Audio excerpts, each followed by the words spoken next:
background. Awesome. Well, lads, I know you're going through a lot of awesome growth at the moment with your business, personal lives, and I feel just everything, you know, you're really diving into the deep end at the moment. So I'd love, yeah, in what way would you kind of describe your journey to starting Area Academy and what that has entailed for both of you? Want to go first? You go first. I think it's, yeah. Okay, cool. So, for anyone who doesn't know, we're in the hair industry. We are an upskilling facility at the moment, but we're actually human beings first. But we're an upskilling facility for, our business is an upskilling facility for hairdressers and barbers looking to take their career and lives to the next level. So we've very recently reframed ourselves and our purpose. And our purpose is to build and inspire lives through hair. So hair is now our key to the door to unlock the deeper stuff. But to go back to your question about like how it all kind of eventuated to that point, I think it really happened organically. It's like the universe brought it to us to a degree. Obviously, we were both in the hair industry. We're part of Area Studio, which is a very successful salon. We kind of achieved all we could really achieve when it came to that.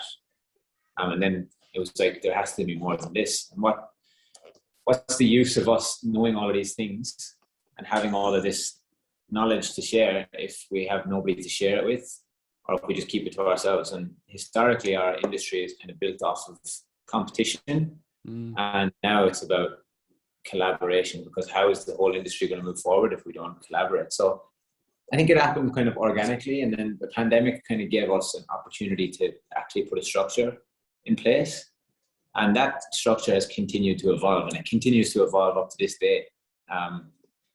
Even yesterday we had a bit of a debriefing and planning session, and things always change, you know, as we are on our personal growth journeys, the business is equally growing. So yeah, that's basically my side. Do you have anything to say, Leigh? Yeah, I think very similar to Eoin. We're both in the hair industry and the education sort of business for different brands at the similar time.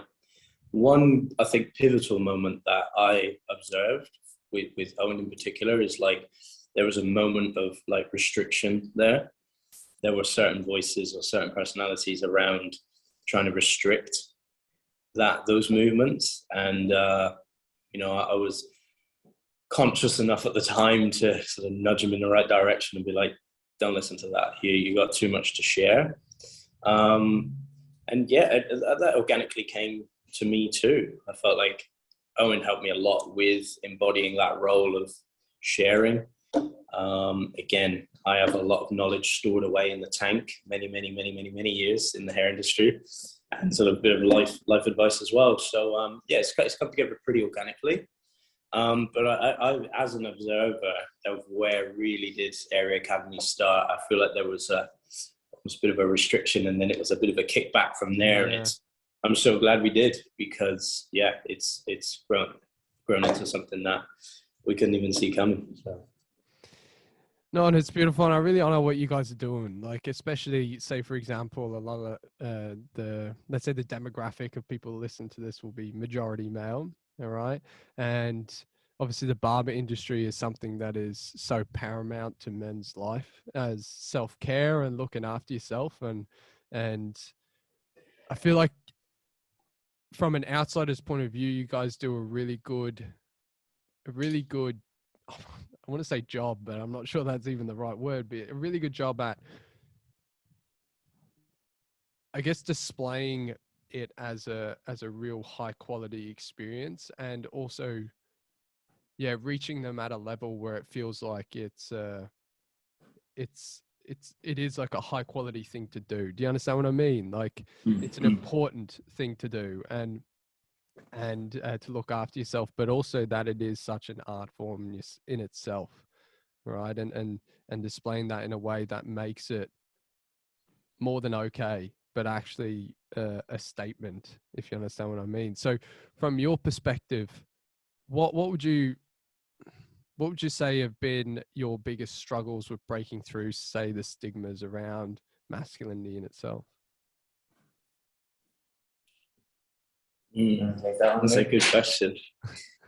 And I think what you're explaining there is so multifaceted. You know, our industry is so multi-leveled.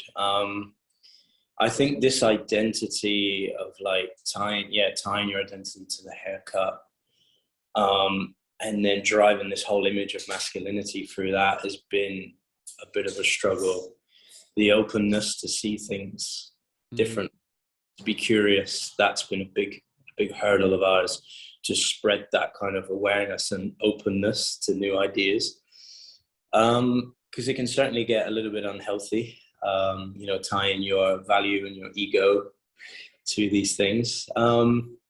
Yeah, like I said, that's quite a deep one. It's almost like you've got to dig through the layers to see what there's each layer. There's a new 100%. hurdle. I think the big one is awareness and really doubling down on what is hair to people. Like, what do you even think this is? Like, what do you think we deliver? And then we can tell you what we think we deliver. I think the understanding between the client and the professionals is a little bit off. There's like a degree of separation, and I think it's getting wider. Yeah, there's many hurdles, but that's probably the big one, of the understanding of what even is this, because we can be seen as service providers, but you know, to us that gets boring very quickly. It's very one-dimensional.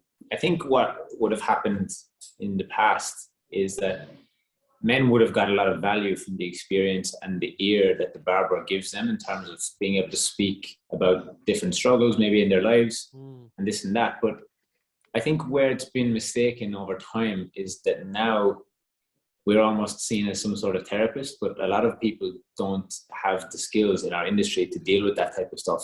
And I think barbers might have, over time, seen that as an opportunity to use it as marketing to get people to come to their shop, but then they're not armed with the skills to actually have those conversations with people. And we always say that too. It's kind of a bit of a dangerous road to go down. Like, if you're trying to bring that out of people, it's different. If people are your friends and you're just there to listen and support and give help, and you build a good relationship with your client over a number of years, that is perfectly fine. And I know I've helped loads of people with by just listening or being there. Somebody they can speak to that's neutral perspective. We don't really care either way. You know, we're not going to be in their lives only maybe once every 4 weeks or 3 weeks or 2 weeks, whatever that is that they come back to us. But we're really trying to just, I guess, bring that client and professional relationship a little bit closer together and give the understanding from both ends. Because a lot of it can be just seen as almost like a trend, but what you're doing is you're playing with something that's very close to people's hearts and dangerous of course. at times. And I think like where we're so passionate about it is, you know, we have this conversation a lot, is about healing, you know, yourself first. I mean, you can't, it's very hard to have the capacity to help someone else if you haven't kind of tried to help yourself first. And that's, I think, one of the big hurdles as well, is like this expectation of hairdressers and barbers to be that ear and to be that voice. But a lot of people that we, you know, this is going to sound like a dig on the industry, but it's not. A lot of the people that we actually attract to the industry haven't put the time into doing that work to help themselves first. And so we're really passionate about that. That's why, you know, we even introduce ourselves, we're humans first. We need to realize that. Let's get that bit right, and then all this nice little glittery bit that we put on top, that's just the added extras. Because it really is, you know. And I think something that I was thinking about as Eoin was describing that is what hair has been seen as this like material possession that we can just go and buy. Whereas I don't always know if that was the case, you know. Let's talk about when barbering maybe become popular. 150 years ago, you know, it would have been a thing that men did because it was practical.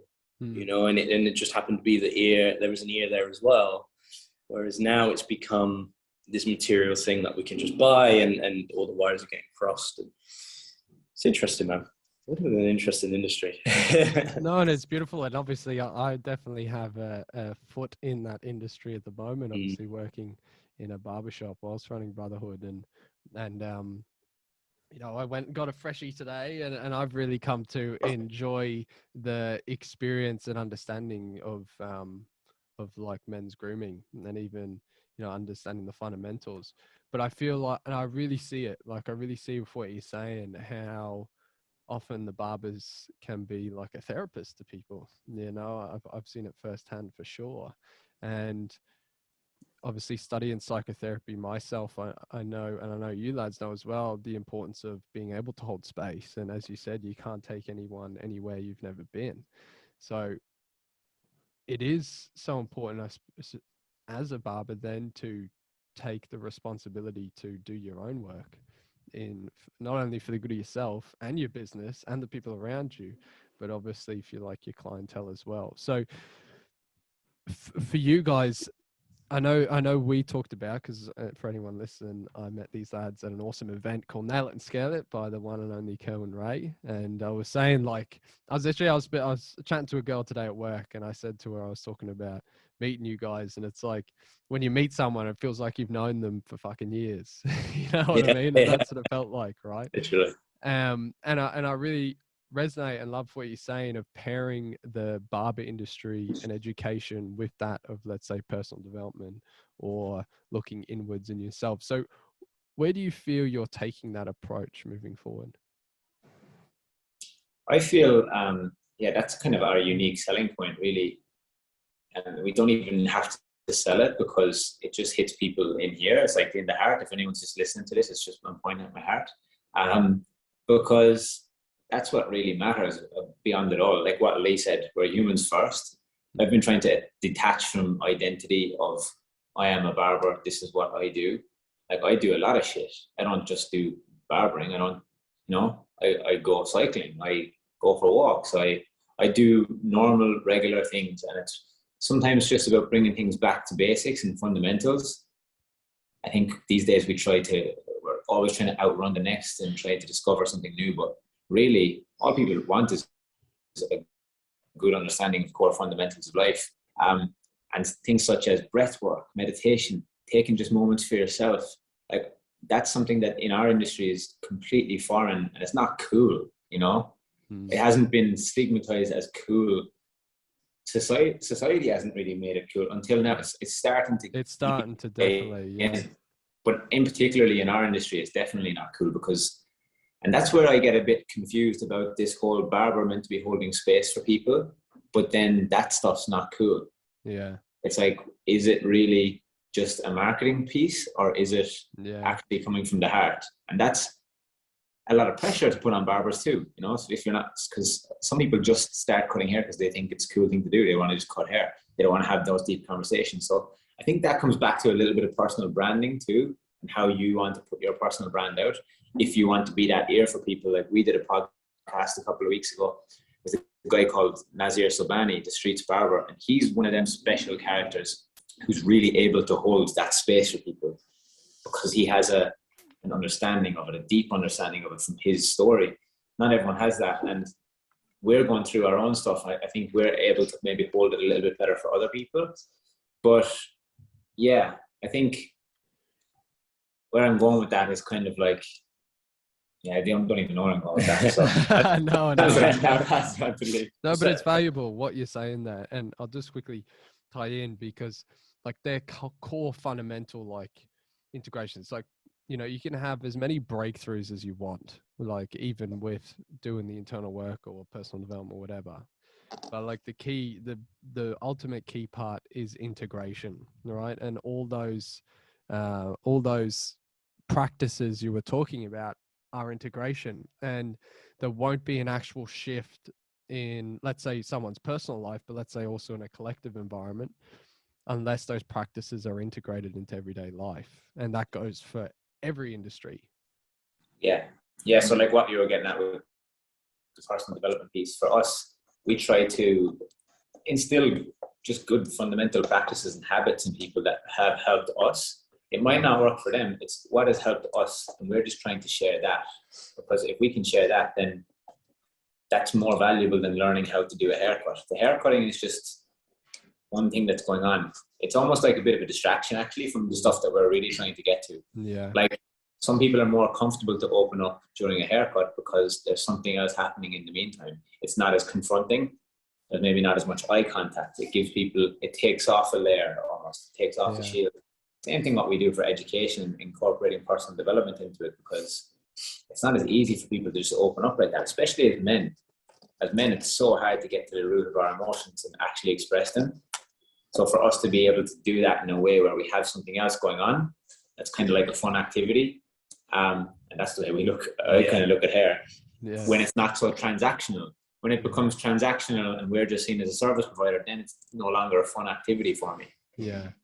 I think something that I was going to touch on while, I was describing through that was something I heard only recently, actually, was kind of reframing, the things that we do here, anything that you do, whether it's cutting hair, play music, I don't know, using a camera, whatever. I loved the way the saying went. It was like, it's an expression of how great it actually is to be on this earth. Those aren't the things that make it great to be here. Those aren't like, it's not like, oh, it's only great because I have a nice haircut. And you don't have to have those things to justify yourself. So that hit really hard with me, because a lot of people use hair and the new haircut. Like I was saying, it's like you can now go and buy that material thing to justify themselves. Oh, but I look like this now, so I'm better now. It's like, no, this is just the fun stuff that we do on top of like being a human. So it can be a distraction, it can be quite distracting in what we see it as and where we place it in society. And what it actually is at its core, it's moved from functionality into fashion. Like it's gone from, in the past, like really, some people still go for that functionality piece. That's why they'll pay $10 for a haircut over $150 for a haircut. Because what they see as valuable is different. They have a different value attached to it. And they only want it as a function, like nothing else, if that makes sense. They just want to get the hair off the head and that's it. Whereas some people see it as like a brand, like a designer brand. And that's where the personal branding piece kind of ties into it well. But yeah, I guess it's just where the person's value systems are at in that moment. And we're trying to really dig beyond, even because our business entails us doing a lot of business to business stuff where we're helping other barbershops and salons better themselves for their clients. But then we're also doing the business to consumer stuff. But we're doing business to business so that the business can reach business to consumer. So that's where it's really interesting, because we have to see it from both sides. Yeah. And we want to bring as much value there as possible.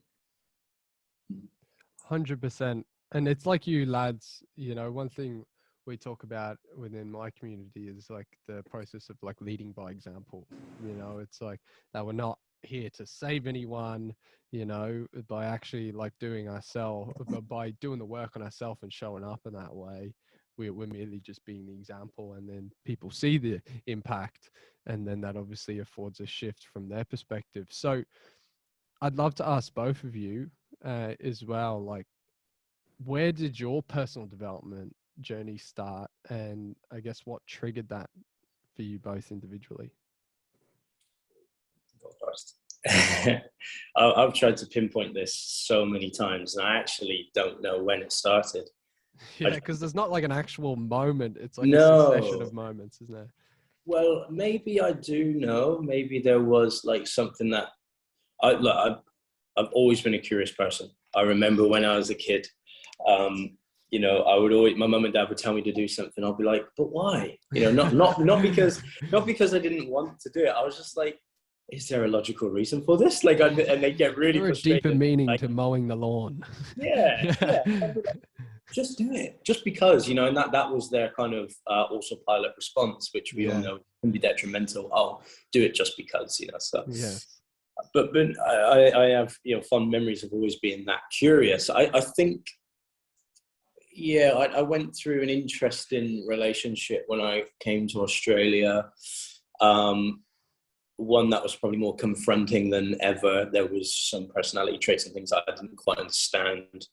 And I think that spun me off into like a bit of self-discovery and is it me? What's going on? And then that was, I don't even know, 9 years ago now, 10 years ago. Been in Australia about 11 years. I'd say it was about 2 years in. 9 years ago, it kind of just spurred me off in this like spiral of like self-development. This was when like, early days of people putting up quotes and things on Instagram, and I'd see like certain people say a certain thing. I'd be like, well, that's interesting. That provoked a bit of a thought pattern. And I started to resonate with some of it. I'm like, yeah, I thought about that before. And then I think it's been ever growing since then. I think the internet has been fantastic. We've all had access to a lot of this knowledge and these growth kind of ideas. And I think that's probably where it started for me. And then it was like time in the trenches then of peeling back the layers, really observing.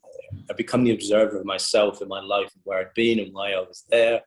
And I think being away from home, you know, I'm from the UK originally. I think being away from all of my securities and the family and people that probably have shaped the way that I am, unconsciously shaped the way that I am, was good, easier for me to observe. And I think that's probably where it started for me.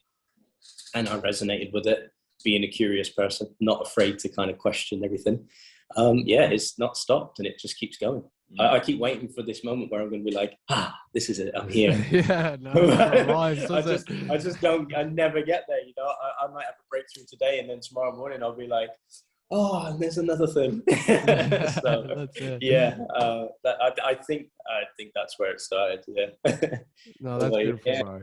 It's much like that. It's an onion, isn't it? It's just layered and layered and layered. Yeah, an infinite and onion. I think for me, like, just listening to Leigh's answer and kind of reflecting myself, it kind of starts when you're born. Like, your personal development starts from a very early age. You might just not be aware that it started. Yeah, the conscious. But guiding values and principles have been drilled into you from when you're very young. And I think the moment you become aware of them and the consciousness switch kind of goes off, I think that's when we kind of label it as personal development starting. Yeah. But it's been going for such a long time for me as well. And it started through sport. I feel getting a good understanding for myself. And I used to use a lot of the quotes to kind of justify my feelings. Like you said, early days Instagram, where it was like things going on. It used to like justify my feelings by putting up these quotes or reading them. And I'd be like, oh, this is great. You know, like, this is how I feel. I resonate with that.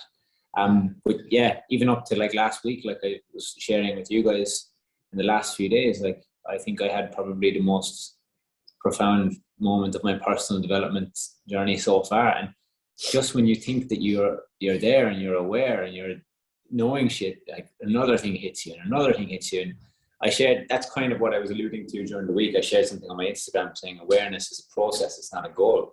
Yeah. And we talk about personal development as well in the same way, as if it's some sort of goal that we're trying to reach, but we never get there. It's just a process. And when you sit back and enjoy the process of it, then well, sometimes they're more easy to enjoy than others. Yeah. But yeah, it's a process. You know, like that's the way I look at it. So I don't know if I can really pinpoint where it started, but where the heavy stuff started to turn around and where I started to think, okay, it's time to make a change in my life. I think it was probably through my partner. She kind of held a mirror up for me because she started doing her work. Yeah. She was just going around every day almost with this mirror up to me, being like, time for you, it's time for you to do it, but without saying it. But she was just holding that mirror up for me because she's a trauma-informed healing coach. Yeah. Those practices such as breathwork, meditation and stuff like that. So it was very confronting for me, but ultimately for the greater good. And I'm very grateful for that. It's been really interesting for me. I've kind of observed Eoin's deep dive in a way. Like, I've always resonated with Eoin in a way. Like, I feel we're born on the same day, which is a very random synchronicity that we discovered that. Yeah, we discovered that, after knowing each other for a good few months. But it's been interesting observing. I almost look at it like your deep dive. I knew it was bubbling there under the surface, because you can't be this type of person without kind of having an inkling of curiosity. And seeing the deep dive's been interesting. But I said a funny thing to him real early days. I said, don't hang around me too much because it can get dark. But what I meant by that was, if you keep going on this personal development journey, there's going to be moments where, it's going to be fucking tough. Sorry for the cuss word, but it's going to be there are going to be moments where it's going to be tough, and sometimes you don't have people around you, or you may not think you'll have people around you. And I think I probably switched off for it for a while. I did a lot of work, like I say, 9, 8, 7 years ago, and probably just got numb to the idea. Like, okay, I'm finding it hard to find my herd here. But yeah, it's been really amazing to observe the journey, and almost just be there to kind of just say, yep, it's okay. This is totally normal. Like, this happens, you know. Funny, my girlfriend says to me, like, that I've basically been on a fucking fighter jet, like, you know, like I'm speeding through this process of it. And it's true. Like, I'm doing it to the point where it's overwhelming and very confronting. And it's pushed me to places where I never thought I could go. And it gets hard. It almost gets harder before it gets better, but 100%. Ultimately it is for the better. Yeah. But a lot of people's ego just won't let them go there. And that's another reframe that I think as men, you know, ego has always been stigmatized as something that's a bad thing, but it's there to protect us ultimately. 100%. It's our inner child, like, that is just saying, best mate. No, it's your best mate. Yeah. You got to learn to live with it. And what's your best mate saying to you all the time? And that's it. Now, what would you say to your best mate right now? If anyone's listening to this and they have a best mate that speaks to them negatively, would you hang around that best mate anymore? Probably not. So you got to turn your ego into your best mate. No, and you go on, Barry. I was just going to say, some while it's on my mind, I wonder if you can give me some insight on this. But we're having this conversation a lot lately about how to lead somebody to the door of that curiosity, you know, because it's a bit of a gate, isn't it? You know, you almost can lead them to the point of that waking up. And is it audacious to do that? Is it like the audacity of even doing that? Because in a sense, you know, like we're just explaining, it can be a painful ride. And why do you want to lead someone to a point of pain? You know, so we toy with that all the time. Is like, you know, is there a way to kind of, you know, lead people to there or wake them up, but is that audacious? Is that just, you know, it's interesting. I think it's a really valid point, you know, and I think it's something that we all go through on our journey, for sure. I can only say from my perspective that, like, we can lead a horse to water, but we can't make it drink, you know. And one thing we talk about within my my community as well, and I obviously refer a lot to that because that's really a lot of my herd, is, you know, if someone's not knocking, then that's it, you know. You can't. They don't want to go into the room. They don't want to, and if they don't want to in that moment, then they're not meant to. You know what I mean? Yeah. So, because sometimes there's a part of us that almost wants to play God and say that this person needs to be different to who they are based on our own preferences, which is actually saying that reality shouldn't be the way that it is, which is actually our ego. So, which is, like, if we're being honest, you know, so it's that sort of situation that if that person is knocking, you know, then it's like, yeah, definitely, you know, we can share that because they're receptive to that. And again, this is my perspective. And see, this is an understanding, you know, I was working with the youth and I had this breakthrough just literally in the last 2 weeks, is that I'm actually migrating away from working with the youth because the parents were knocking, but the kids weren't. So I was actually drained by working with the younger lads because it took so much more energy out of me to try and, I guess, work around where they're at. Whereas I came to the distinction that I'm only actually here to work with dudes who are like fucking 10, 11 out of 10, ready to do the work like I am and willing to do that, you know, and working with lads around my age. And that actually feels way more fulfilling and way easier for me because it's like, I'm not here to work with people who aren't knocking. I'm here to work with people who are, you know. And I suppose that's I suppose the biggest breakthrough is that I suppose people arrive at that door when they're ready, and if it's you to just merely hold space, then that's perfect. But really, it comes down to each individual and their own guidance system and where they're at on their journey, for sure. I would say it's incredible, and like something that I think there's a lot of power in how you handled your situation. There's something that I talk to Eoin a lot about. There is like it can get interesting when you know there's a point where you might need to audit your environment. You know, like and that's almost exactly what you did there. You know, you audited that and were like, no, I don't think this is like where I'm best spending my time. And it's a similar thing with us. You know, in our industry, it's like striking that line of like, you know, are there even any people knocking on the door? You know, sometimes if there's none, then do we just need to get out of there, or do we stay the long haul and wait until they do knock? You know, like that's the really hard one, because it can be years and years and years of just waiting. And how comfortable are you in that situation? And then there's like a moment of the ego comes into play. Then, well, I feel like for me, I'm like, do I just accept that, like, you know, I don't want to look at it like too much of a hierarchy, but I'm like, well, I understand this stuff. You know, do I set myself apart or differently to these people? And then it just gets confusing in there, you know, like it can. I feel like it's 100%. If we're expressing our own truths, like if it's something that we believe to be true, we have the right to express our truth with the intention of helping someone else, because we're very much the type of people who, we learn something and we get such a breakthrough from it that we're like, oh my God, like I want to go and share it with everyone, but without maybe the awareness myself that they're not ready to hear it, or that I could actually be triggering them by being that way. And that's not the goal either. The goal is to help. It's not to like trigger people. So yeah, it's an interesting space, you know, like I guess people gravitate towards you, but Leigh often uses an analogy about being the beacon, and like, if you're not shining your light, people can't find you. If you're not, like, if the lighthouse isn't shining its light, the boats will never come to shore, or the ships will never come to shore, because they don't know where to go. Yeah. So like, we have to share our truth and like what we believe to be true and what we believe to be valuable to us in this moment, because in another year's time, it might be something different, because last year it was something different. Yeah. You know, and it's going to continue to grow and to be something different. So it's an expression. It's another way of releasing emotion almost. It's just getting that off your chest, putting it out there while it's relevant to you now. And then, yeah, seeing where that eventuates to.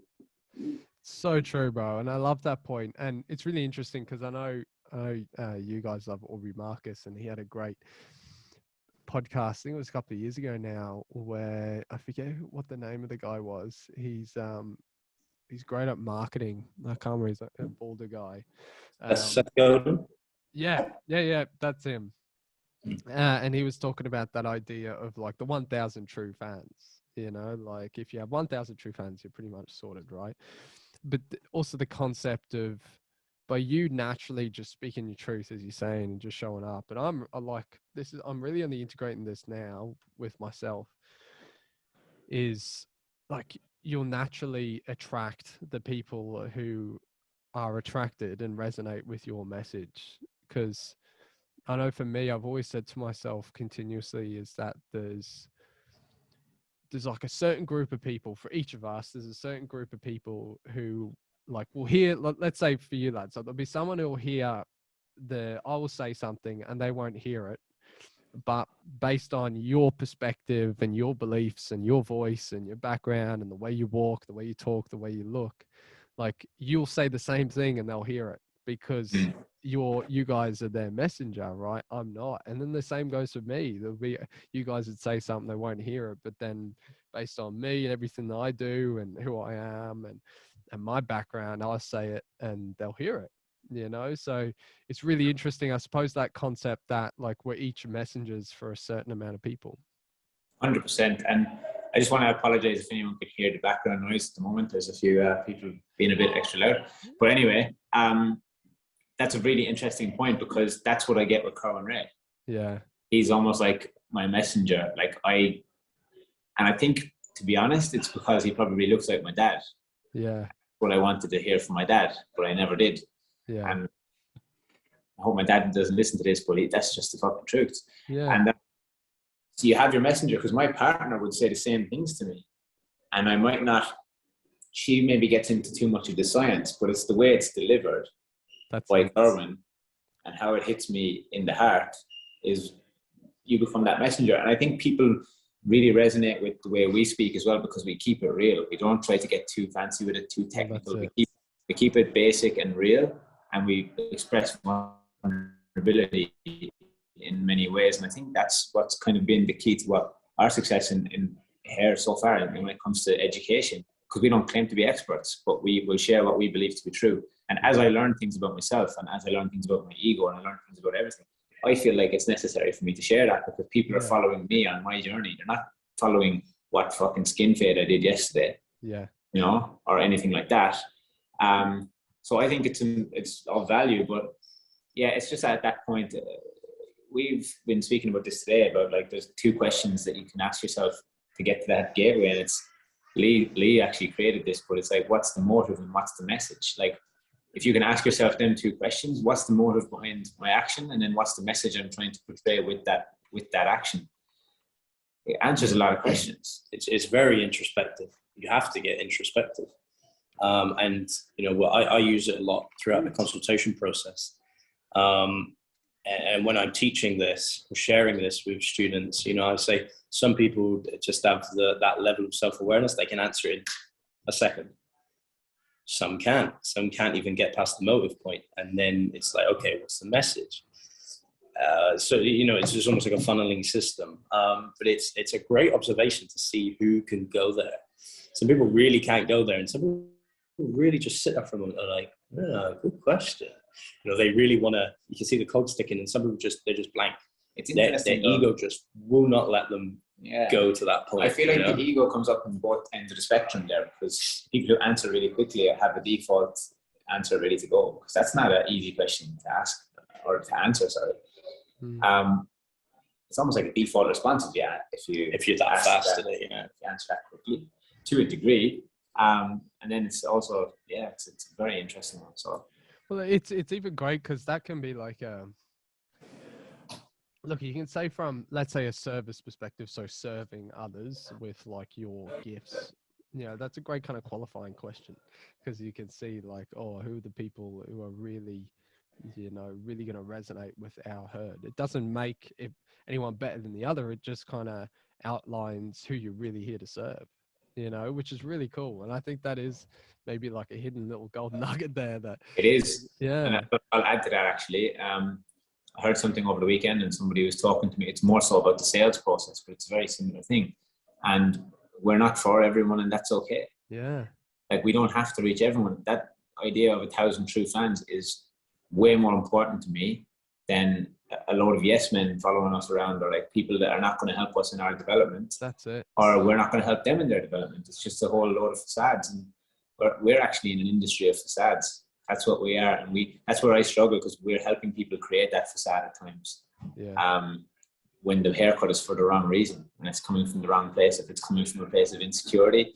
You know, like, I have the feeling that you like to get your haircut because it's a moment of connection with yourself and with the person cutting your hair. But that's not the motive for most people. The motive is, I want to look a certain way so people will view me differently, or I'll be able to pull this girl on a night out, or this guy, or whatever you're into. Like, it's like, that's kind of the wrong place for us to do it. Maybe we're not. I suppose they don't know any better, do they? You know, absolutely. The education comes in, isn't it?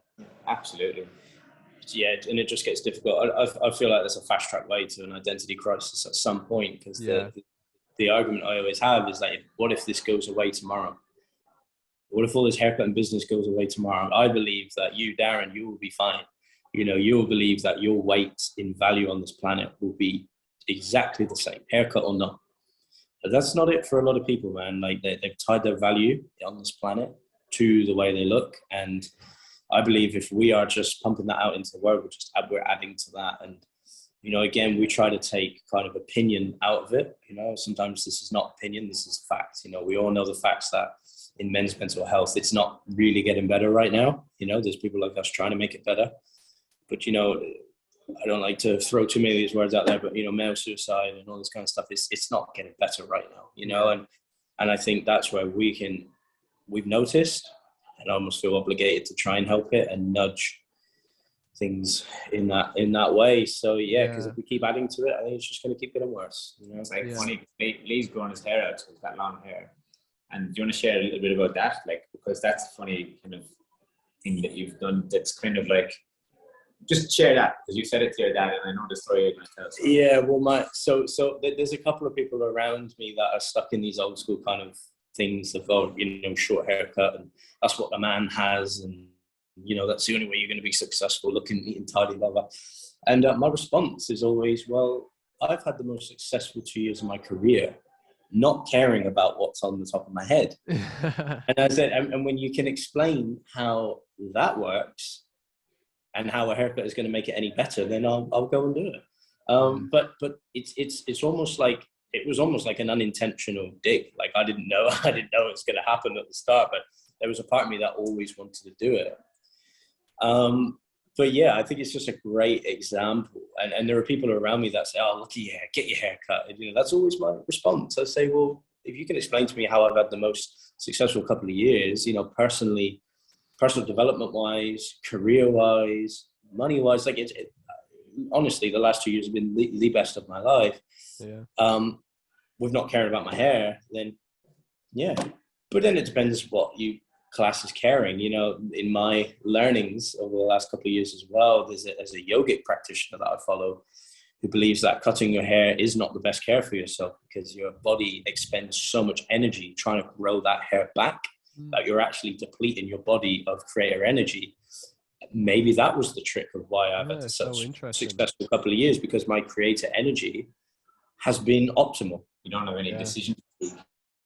I don't have decision fatigue. My creation energy has been hard. So many different styles. I so what we're saying is, stop coming to us for haircuts. I'm about to destroy the hair industry in one sentence. Airy Academy down the drain from that one sentence. That's where it ended. What was that thing I was saying about speaking my truth? Oh fuck! That's come around full circle. Oh god, no, but that's just where it's at. And there was someone said to me the other day, a guy that we work with, "Oh, get your hair, oh Leigh, you need a haircut." And I just said, "Give me one good reason why." And it was like, "Oh, you're an influencer." And I was like, "Exactly, exactly." 100%. Like show up, embody the role, embody the message that I want to put into the world, and I'll just live it. And there's been a few experiences lately. I've just got into a mentorship team in the hair industry. Yeah. And a couple of the comments from, a few different people said to me, "You're so grounded in your message." And that's because I live it. This is literally what I live. Yeah.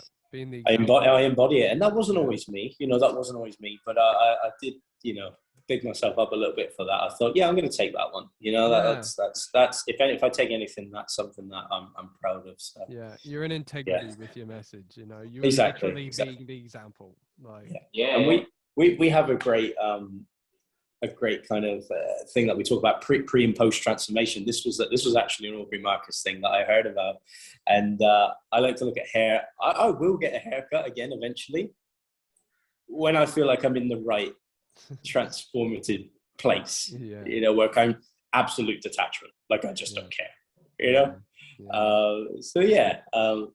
I like to look at that. I think the hair industry can be beautiful again, pre and post transformation. It's interesting. Beautiful, and it's really interesting, right? Because I can still see in myself times where I attach to the way I look, being completely honest. And I think there's a lot of there's a lot of shifting around that paradigm, because especially growing up, I feel like what's really beautiful here, let's say for our age, right, we're all in like mid to late 20s, or for Leigh, at least you look like you're still in your 20s, eh? Fountain of youth. Yeah, that's it. I'll take that. 100%. And we'll have a great influence on the younger generation, right? Because we still, we're not that far ahead of them, and we can still speak their lingo, and I even know for myself, and I'm sure with you guys, growing up with the influence of social media has impacted the patterns in looking for external validation. And I really had to shift that. And I still consistently work with shifting that and going internal and remembering that the only validation, like true validation, can come from myself, and I suppose we'll always continuously go through that. I don't think, it's funny, we talk about enlightenment and other funny jokes, like it's like there's no peak to reach. And I love that you were talking about that before, that it's not like an end goal. You know what I mean? This was even something I had a breakthrough in, like my recent psychotherapy that I had done for myself, was I asked to be shown my blind spots. And one of my blind spots is that I was always so attached to an outcome. Like like something to reach, and that like my fire and my drive, I was so attached to that and reaching an outcome, and I felt so comfortable in always striving for something instead of actually just being present in the moment and enjoying where I'm at instead of wanting to be somewhere more, you know. And I feel there's so many people who can resonate with that, even as you're beginning, let's say, this personal development journey. You know, I had someone say to me that it's actually personal unbecoming, you know, which is really interesting, is not getting attached to being somewhere else. And I've gone off on a little bit here, but I feel like it really just comes down to realizing that there's nothing wrong with you where you're at. Like who you are right now in this moment is like exactly who you're supposed to be. All the things that light you up are exactly who you're supposed to be. And I suppose really bringing that back into even that men's mental health aspect, like how beautiful of a realization would that be if everyone had that, you know, especially living up with the impacts of social media. And I love social media, don't get me wrong. I think it's an incredibly powerful tool. However, it can have an impact on people looking outside of themselves and a skewed perspective on what it means to be a man, or what it means to be a human, or what it means to be an individual. So, yeah. You'll never be happy where you are if you always think that your happiness is somewhere else. And it's like that comparison there is the absolute killer of joy. And, you know, that's why the personal development piece and what we do is important, you know. I think we just gone full Apple. That's perfect. And the company's been shut down. Yeah. It's beginning. Yeah. But yeah, I think like the comparison there is the killer of joy, you know, like, and I think what we need to really, a big exercise that I've kind of gone through as of late is just distinguishing the difference between social media being a tool for business and for it being Ready Player One, where people live their fucking lives, because that's actually the facts, and that's where it's going to move. And if we're not careful, if we're not conscious enough about that, then we're going to forget that we're even humans. I heard a beautiful one from Paul Chek. He was talking about the dangers of living a double reality, and he calls the life and social media the double reality. And life, as we know it, you know, it's energetic. We can touch things, we react to things, we're sensitive to all these things, smells, light, energy. He said, that's the real tangible stuff. The social media is ones and zeros. It's an interpretation of this tangible world. And there's a danger of living there too long, too much. So I think it's, differentiating between the two. Because what happens then, we get a mass disconnection. Like we're so disconnected from what we're even doing here, you know. And that's when the depression and the loss of purpose and all that can start to flood in. It gets pretty dangerous. It's where is the motive and what's the motive, what's the message again? It's them two questions. It's like, you know, a lot of people are very easy to give other people praise and comments and everything on social media, but then when it comes to real life, they can't have a conversation. And it's really because they want that same praise and that same validation back from people. And that's like an interesting observation that, you know, if you can really get introspective and view yourself from the outside of your body. And that's something I've been doing a lot recently. You know, sometimes I'll go to somebody's Instagram page, and what's the motive? Is it to make myself feel better about me? Like what's that actually serving? Like for me, like where is the service there for myself? And it's an interesting place, but distinguishing that difference. And you know what, like, and it's nothing personal on anyone, but I've just been doing a lot of me work, and me muting people and not wanting to see their stuff is not me not being interested in their lives. You know, I live out here. I don't live in social media. I live out here. This is where the real living is going on. And often I forget about social media. I'm like, oh, fuck. And then I wonder why we haven't sold out a workshop or something, because it's like, I'm not living in there. That's not where I'm living. The value that I bring is out here. And if we can use that, social media is just a fishing line. It's just a fishing line. We're just out fishing. Like, that's all it is. Bringing our people to us, to beacon that we can spread our message with, and people will come to us, and then that's where we really bring the value and bring the connection back. Because I think that's a big thing that's missing in the world is connection. people aren't connecting. The only time I've really witnessed full true connection is that like events like Nisi or fucking Mastermind, where people are actually there and connecting. Yeah. Lack of presence. We've got that attention pandemic going on behind COVID. People think that COVID is a pandemic. We have an attention pandemic happening, and AI is getting smarter by the minute.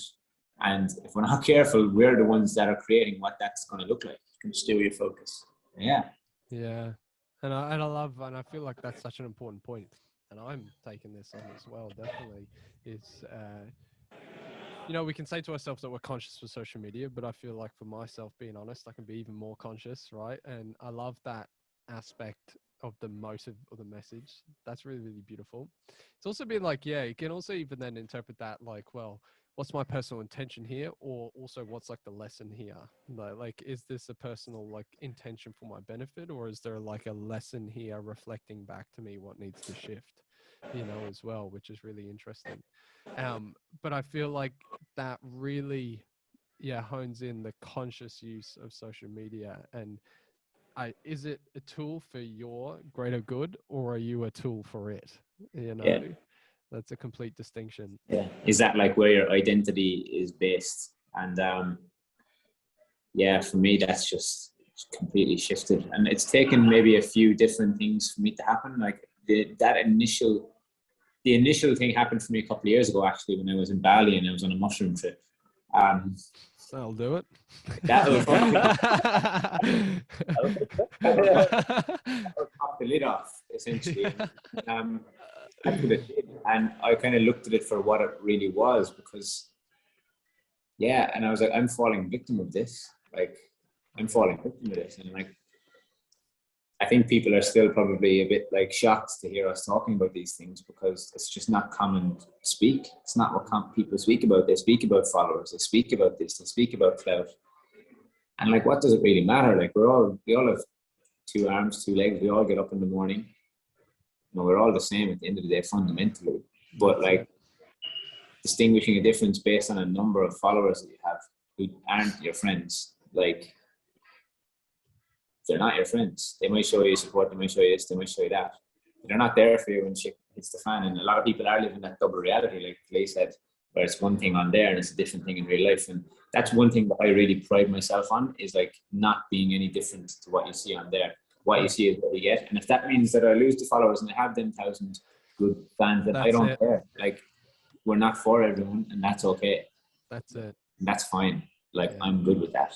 Yeah. And I'll find my people, and that's how you find your herd. That's how you find the people that are going to actually better your life, essentially. So that's beautiful, bro. And thank you for sharing, man. And I feel like I'd love to ask the both of you, and maybe this one goes to Leigh, because I know we're coming up to wrapping towards the end here. I feel we could talk for fucking 2 hours, because we even went into psychedelics there, and I was like, oh, we could have gone on a whole nother tangent there as well. Maybe part 2. We'll have to do a part 2. 100%. That's it. We'll definitely do a part 2. Leigh, would you mind delving, because I know even Cohen talked about this, you know, the concept of herd and community, and I suppose in finding your unique herd, and then also the power of having let's say an aligned herd. Yeah, I mean, it's everything, isn't it? That's one of the reasons why I felt like I resonated so much, and even why we are having this chat right now is like you say, that's probably why we feel like we've known each other forever.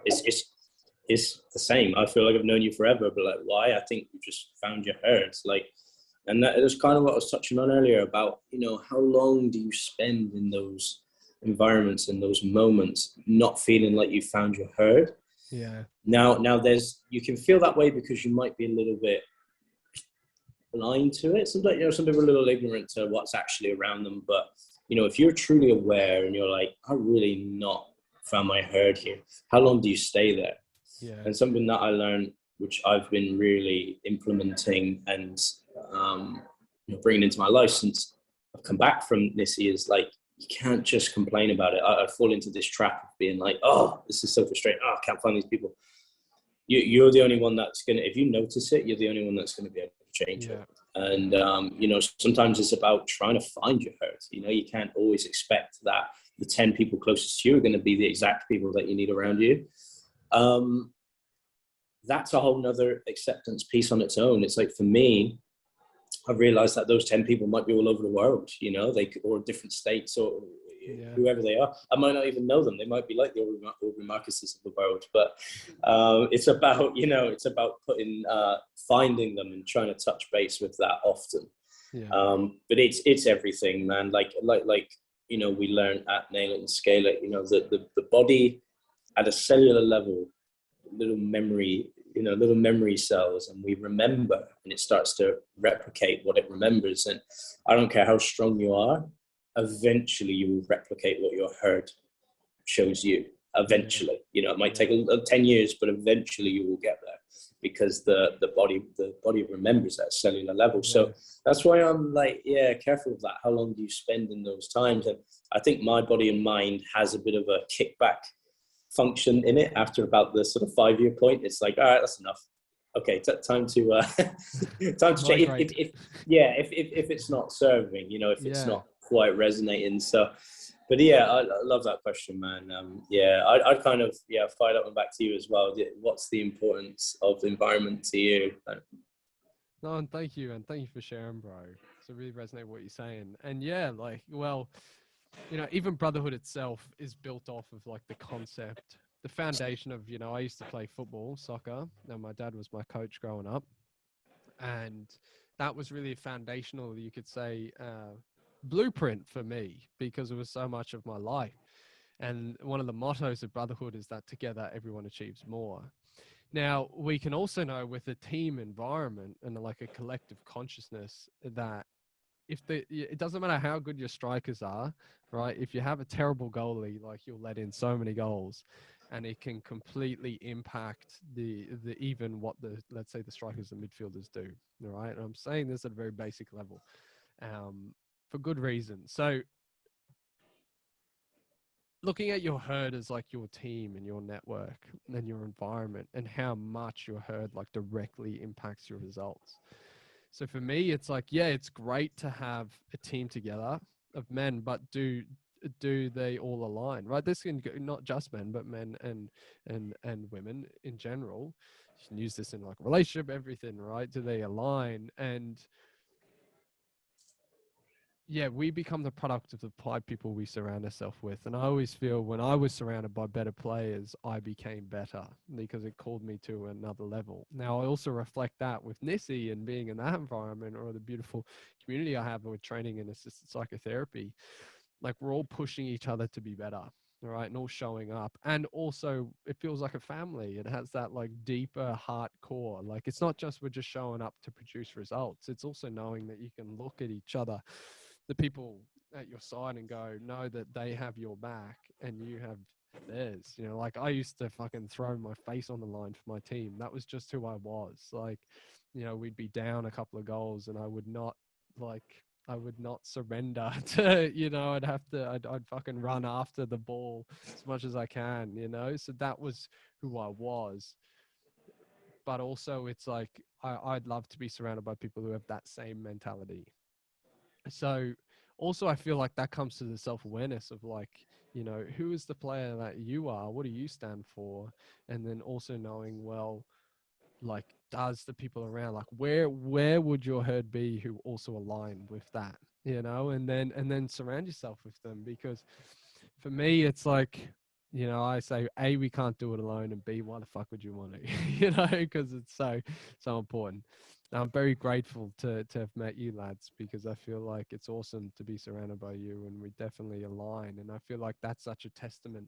And I've been so inspired by the work that you lads do. And I'm being honest, like, I definitely have. I'm not just buttering your bread. Like, I genuinely have. And I feel like, you know, looking at the quality of your content and everything that you're doing has pushed me even more to up level mine. So I feel like that in itself is a example and a representation of the power of herd. It's beautiful, man. Absolutely. And likewise, like, right back at you as well. I think like it was so refreshing for us to see that there was someone else out there doing this work, you know, and really honestly, you could tell it's heartfelt from you. You can really tell. And I think that's why, personally, I resonate 100%. But it's refreshing, really refreshing. Yeah, man, it's like, it's interesting, like when you tie emotions to herd and you look at the 5 people that you spend most of your time with and how they make you feel, and whether that's a high negative or high positive emotion or low negative or low positive emotion, you need to audit like how much time you spend in each of those areas. And like if most of the people you're around make you feel high negative emotions like anger and fear and stress and anxiety, like that's not who you really want to be spending your time with, because that leads to some bad shit, you know. So that's it. Do a fucking hard audit. I would. Yeah. Audit the room. Yeah. 100%.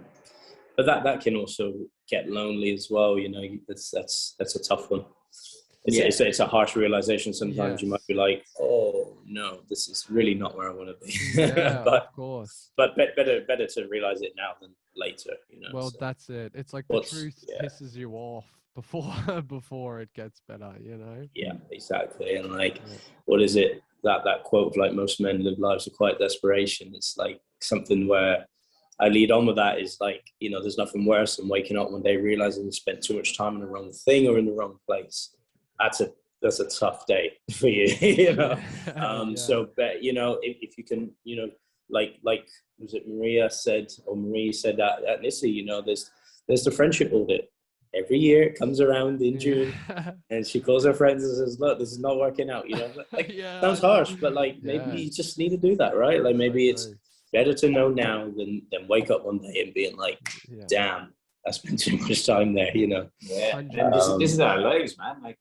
This is our life. We only have, like, for all we know, in this state of consciousness, is like, this is the only fucking shot we got. You know what I mean? I'm only going to be 28 once. Like, I'm going to make sure that I do my best possible job of it. You know? 100%. And I feel like this is it. Also, I think an important point also is that it is like a gradual process. You know, like of finding your herd. You know, it doesn't like happen in an instant, because it also is an impact of how you're showing up. Maybe also like your herd is a reflection of how you're showing up as well, you know, which is also a tough one. And I think it's important not to, as we're talking about, beat yourself over the head, but also to be conscious to know, okay, like I am a creator of this, you know, I am responsible. And I suppose that's the first moment of a new life, when you realize that you're not at effect, but you're actually a creator. You know, it's interesting. My mom always told me years ago, like, you only need a few really good friends in your life. And this ties back nicely to what you were talking about with social media and unrealistic expectations, because what we're out there on social media is doing is we're trying to get everyone to like us. And we don't need everyone to like us. We only need a really good core group of people that support each other. You don't need fucking thousands and thousands and thousands, millions of people to love you. Because that's what are you really looking for? What validation are you really looking for there? And that's just a connection. That's what you're searching for there. But definitely. So like them two parallels get a little bit crossed over and mixed up, but that's just another level of awareness and consciousness. And you know, at some point that will strike you between the eyes. It's just a matter of when. That's it. And I would say, if you listen to this, you know, you're definitely on that path, which is really, really beautiful. And I'd love if you weren't, you are now. Yeah, that's it. The universe is giving you a little tick saying, "Yep, mate, you're on the right." And that's for all of us here as well. And I'd love to finish off, lads, with the awesome question that I always love to ask. If you were to go back and speak to, say, a version of yourself, maybe, let's say, at about 20 years old, right? What would be like the one golden nugget that you would say to that version of yourself? 20 years old? Yeah. Just trust that everything is working for you and not against you. It's working for you in the future. Like, the more and more I kind of go down my own personal development journey and path, the more I realize that the universe has my back, you know? Yeah. And when I trust and I just let it flow and let it happen, just yeah, magical things happen. So yeah, that's it. Beautiful, bro. I think I've thought about this before. I love hearing this question. There's two things that I would say to myself. One that I've worked out before is like, you don't have it all worked out, and that's fine. Because at 20, I thought I did. I thought, I know exactly what I'm doing. And just to reiterate with myself, like, you don't have it all worked out, and that's okay. Yeah. And the second one is I'm only really starting to get this out the way now, is like, don't believe all the judgments that you have about yourself or about the way that you were brought up or those kinds of things. Not all judgments are true. And something that I learned really recently again from this year was be fair with your judgments too. Yeah. That would be something, because that's held me back a lot and probably dampened my mood or my attitude or those kinds of things throughout my life. So yeah, if there was one, probably that one strongest thing is like, get your relationship with judgment right. Yeah. The rest is all okay. You know? That's beautiful, lads. That's beautiful. No, and I would say for myself, is like, like really tying off of both those things is that the most important relationship is the one with yourself, and actually like becoming your own best mate is the most important thing, because if you can't love yourself, then you'll always be pouring from an empty cup. So actually speaking to yourself the way you would to a younger version of yourself, like if the boy version of you or the child version of you was to come to you, would you speak to them the way that you speak to yourself now? And be like, no. So maybe start doing that. So lads, from my perspective, I do have to run now as I'm heading off to a session, but I just want to say thank you so much for jumping on. I definitely feel there's going to be a part 2. And has to be. Yeah. That's it. There could be a part 2, 3, 4, 5, and 6. So just from my perspective, lads, just really honoring you for the work that you're doing. I'm super excited to see where this friendship and these relationships go. And just thank you so much for jumping on and sharing your message. No worries, man. It's a pleasure. Appreciate that. Pleasure. It's a thanks a million. Thanks a million. Good Jesus. No,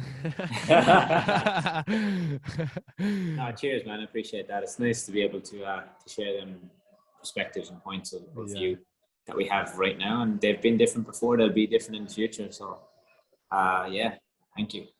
Beautiful, lads. And just one last thing: if anyone wants to contact you, check out your stuff, I'll obviously link it below. But where can they find you? I don't even try to find me. You'll get lost in spelling my name. If you go, both of our names. Leigh is just Leigh Winsor on Instagram. So he's got his own name as his Instagram, and mine is Eoin McCarthy Hair. So that's where you'll find us. Beautiful. Well, I'll link that all below. Go check these guys out. They also have their own podcast as well, which is awesome. And you'll have to come on our podcast next. Yeah, we'll have to get you on. I'm excited. No, I'm looking forward to it. So, guys, if you listen, thank you so much for jumping on. As I said, go check these guys out. Follow your mission, follow your dreams, follow your heart, and we'll see you on the next one. Alrighty, over and out.